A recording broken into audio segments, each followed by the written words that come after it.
সাবেক রাষ্ট্রপতি জিয়াউর রহমানের স্মৃতি বিজড়িত পাতুলি খাল পুনঃখনন কাজের উদ্বোধন করেছেন প্রধানমন্ত্রী তারেক রহমান। শনিবার ঢাকা থেকে কক্সবাজার পৌঁছানোর পর বেলা 11:15টার দিকে সদর উপজেলার পিএমখালী ইউনিয়নে খাল পুনঃখনন কাজের উদ্বোধন করেন তিনি। পরে উদ্বোধন শেষে এক বিশাল সমাবেশে উপস্থিত হয়ে প্রধানমন্ত্রী বলেন, বাজেটের মাধ্যমে জনগণকে স্বস্তি দিতে চায় বর্তমান সরকার, কিন্তু বিরোধী দল দেশে অস্থিতিশীল পরিবেশ তৈরি ও মানুষকে বিভ্রান্ত করার চেষ্টা করছে। বাজেটে করের সমালোচনা করায় বিরোধী দলের তীব্র নিন্দা জানিয়ে সরকার প্রধান বলেন, বর্তমান সরকার অনেক ক্ষেত্রে ট্যাক্স কমালেও তা বিরোধী দলের পছন্দ হচ্ছে না। আমরা যেমন মানুষের নিত্য প্রয়োজনীয় জিনিসের ওষুধ, বিভিন্ন চিকিৎসার বিষয়ের ট্যাক্স কমিয়ে দিয়েছি, যাতে সেগুলোর দাম কমে যায়, যাতে মানুষ স্বস্তিতে থাকতে পারে। আমরা ট্যাক্স বাড়িয়েছি কিসে? আমরা ট্যাক্স বাড়িয়েছি মদের উপরে। আমরা ট্যাক্স বাড়িয়েছি কিসে? আমরা ট্যাক্স বাড়িয়েছি সিগারেটের উপরে, যা মানুষের জন্য ক্ষতিকারক। কিন্তু আমরা সামাজিক মাধ্যম সহ বিভিন্ন নিউজের মধ্যে দেখলাম একটি খবর। সেই খবর?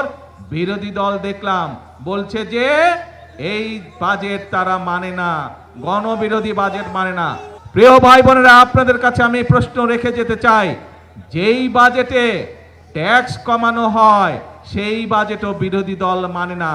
যেই বাজেটে মদের দাম বাড়ানো হয়, যেই বাজেটে সিগারেটের দাম বাড়ানো হয়, সেই বাজেটও বিরোধী দলের পছন্দ নয়। তাহলে এবার বিরোধী দলের উদ্দেশ্য বুঝতে পেরেছেন, লক্ষ্য বুঝতে পেরেছেন?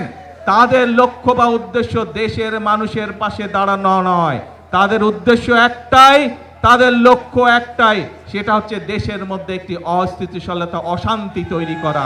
চিকিৎসা ব্যয় সাধারণ মানুষের নাগালের মধ্যে আনতে আগের সরকারের বসানো ট্যাক্স তুলে নেওয়ার কথা জানিয়ে সরকার প্রধান বলেন, আগামী জুলাই মাস থেকেই হৃদরোগ ও কিডনি রোগীদের চিকিৎসা ব্যয় অর্ধেকে নেমে আসবে। একই সাথে দেশের কৃষি ও পরিবেশের উন্নয়নে আগামী 5 বছরে 20,000 কিলোমিটার খাল পুনঃখনন করার মেগা পরিকল্পনার কথাও জানান তিনি।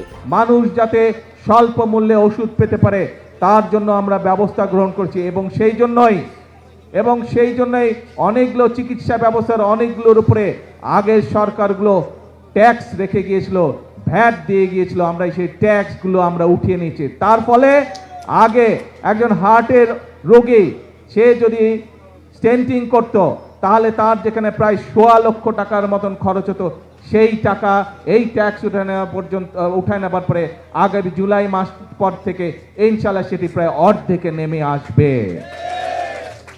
শুধু তাই নয়, অনেক মানুষ, বাংলাদেশের অনেক মানুষ কিডনি ডায়ালিসিস রোগী আছে, কিডনি ডায়ালিসিস করতে হয়, সেই ডায়ালিসিসের যে ওষুধ আছে সেটিরও ট্যাক্স তুলে নেওয়া আছে। তার ফলে এখন প্রায় 800 থেকে 8,000 টাকা পর্যন্ত প্রত্যেকটি রোগীর, প্রত্যেকটি ডায়ালিসিসের ক্ষেত্রে খরচ কমে আসবে।